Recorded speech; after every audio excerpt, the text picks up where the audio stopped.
সবাইকে জানাই 2026-এর নতুন বছরের অনেক শুভেচ্ছা, ভালোবাসা এবং বড়দের শ্রদ্ধা। প্রতি বছর ভাবি নতুন বছরের প্রথম দিনটা একটু অন্যরকমভাবে কাটবে, কিন্তু কীভাবে জানি না প্রত্যেক বছরের প্রথম দিনটা একইভাবে কাটে। অর্থাৎ মর্নিংয়ে সবার আগে ফার্স্ট ওঠা, তারপর যা পারিপার্শ্বিক কিছু কাজকর্ম করা, তারপর আমার সহযোগিতারা পাশে এসে দাঁড়ায় বটে, তারা হেল্পও করে, তাদের হেল্পের অঙ্গীকার বিশাল আছে, সেটা অস্বীকার আমি কখনোই করবো না। হেল্প করে, কিন্তু আমাকে ঘুরতেই হয় সবার আগে। এটাই এইটার যে এইটার বাইরে আমি কোনো একটা বছরের শুরু উঠবো, উঠে দেখবো টেবিলে চা গরম, সেটা কিন্তু হয় না।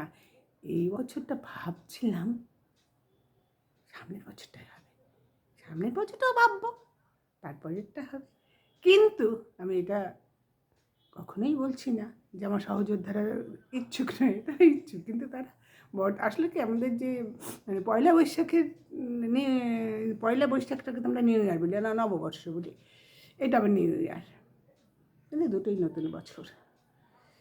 পয়লা বৈশাখে হলে ওদের পক্ষে সম্ভব, কিন্তু আমার সহযোদ্ধারা একটু শীত কাতুরে, তাদের বিভিন্ন জায়গাতে হাওয়া ঢোকে কান দিয়ে, মাথা দিয়ে, মুখ দিয়ে, নাক দিয়ে, তাই তারা সব মোটামুটি একটা ওদের অনেকটা এটা হয় কি মমি টাইপের ড্রেসে ওরা কাজ করতে যায়, কিন্তু সেই ড্রেসে তো কাজ করা সম্ভব নয়।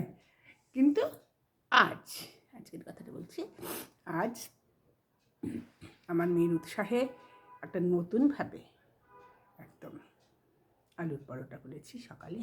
সে হেল্প করেছে অনেকটাই করেছে, কিন্তু তারপর একটা নতুন উপকরণটা কীভাবে কী দিয়ে করেছে সেটা আমার মেয়েই বলবে। আজকে সেও একটা এনে ভিডিও করবে, সেটা বলে দেবে। আর হলো তার সাথে ধনেপাতার চাটনি করেছে। তাই এই যে খাবারটা আমরা সাধারণত নিউ ইয়ারে কখনো খাইনি, এটাই আজকের চমক। সবাই ভালো থাকবেন, একটু মজা করে নিলাম। আমার এই এলোথেলো বেশ নিয়ে কারোর যদি মনে হয় কিছু বলবেন, সেটাও বলতে পারেন, কারণ আমি একদম অরিজিনাল ব্যাপারটাই বলেছি। Thank you.